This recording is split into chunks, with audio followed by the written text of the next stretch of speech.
दिनै दुलाराय बर' फरायसा आफादनि जि 52थि गायसनथाय सान बेजों लोब्बा लाखिनानै तामुलपुर जिल्ला दुलाराय बर' फरायसा आफादा कुमारिकाटा दख'रा दुलाराय बर' फरायसा आफादनि हेफाजाबजों दिनै कुमारिकाटा UN एकाडेमियाव जोङो गाजा गोमजायै फालिनो थाखाय आखायाव लादों।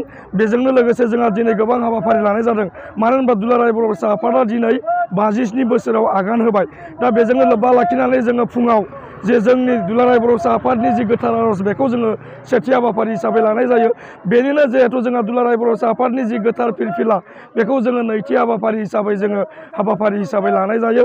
बेजोंनो लोगोसे जोङो जि मुंख्लंफोरनिसिम बिबार बावनाय हाबाफारि बेखौ जोङो जिहेथु दुलाराय बर' फरायसा आफादनि खामानि मावनाया बर' हारिखौ गेरेमसा हारि दानो थाखाय गोबां एबसुनि मावथि बा बर' हारिनि मावथि बिथांमोना गावनि आगोमा जिउखौ खोमानानै लानो गोनां जादों। बेनि थाखायनो जों बिथांमोननिसिम गोसोखांनानै मुंख्लंफोरनिसिम जोङो बिबार बावजेननाय जायो।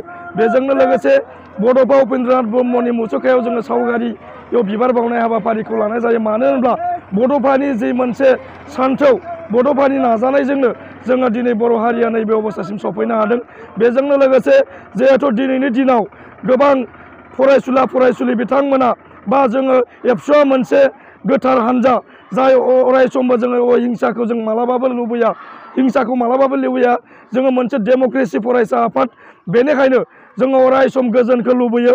बे गोजोननि थाखायनो बुहुमाव थानाय गासैबो सुबुं माहारि बेजों बिटिआर ओनसोलाव जोङो मोनसे सान्थिखौ लानानै जोङो खामानि मावगासिनो दङ।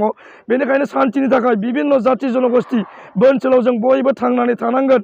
अरायसम जोङो गोजोरै बयबो खामानि मावलांनांगोन। जों अनलायनाय जि भातृत्व बोध बेखौ लाखिनो थाखाय जि मोनसे जौ जुवा ड्राग्स दिनै बिटिआर ओनसोलजों लोगोसे सारा आसामावनो दिनै साग्लोबगासिनो दङ। बेनि थाखायनो जोंनि फरायसुलि फंबाय बिनानावमोना जाहाथे बैनिफ्राय गोजानाव थानो हायो। जोङो गोजोनजों लोगोसे जि मोनसे फारौ बिरहोनाय बिलुन बिरहोनाय बेजों लोगोसे जोङो सांग्रां खालामनो थाखाय फरायसाफोरा जे ड्राग्सनिफ्राय गोजानाव थानांगौ, जौनिफ्राय गोजानाव थानांगौ, अरायसम बिथांमोना फरायनायाव गोसो होनांगौ। बेनि थाखायनो जोङो दिनै मोनसे गोजोन हानजा सुरनाय बा रेलि जोङो लानाय जादों।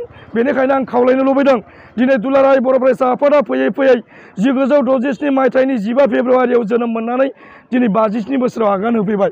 दिनै दुलाराय बर' फरायसा आफादा माने सेन्ट्रेल हिसाबै फालिदों। सारा आसामावनो बे हाबाफारिखौ लानाय जादों। दिनै दुलाराय बर' फरायसा आफादनि नाजानाय दुलाराय बर' फरायसा आफादा मालाबाबो हारिनि खामानि मावनो थाखाय बे ओनसोलाव गोजोन लाबोनांगौनि थाखाय मालाबाबो कमप्रमाइज खालामनाय जानाय नङा।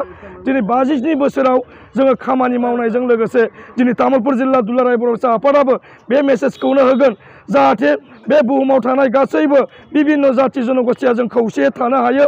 अरायसम बर' हारिखौ गेरेमसा हारि दानायाव बर' हारिनि गासैबो साफ्रोमबो मावथियानो मोजां खामानि मावलांनायाव बयबो हेफाजाब होलायलायो। नैबे जि गोजोन हान्जा सुरनायनि गेजेरजों आङो बर' रायजो राजा नोंथां गासैबो थाखोनि सुबुं मेलेमजिबि नोंथांमोनखौ आङो दिनै तामुलपुर जिल्ला दुलाराय बर' फरायसा आफादनि जानानै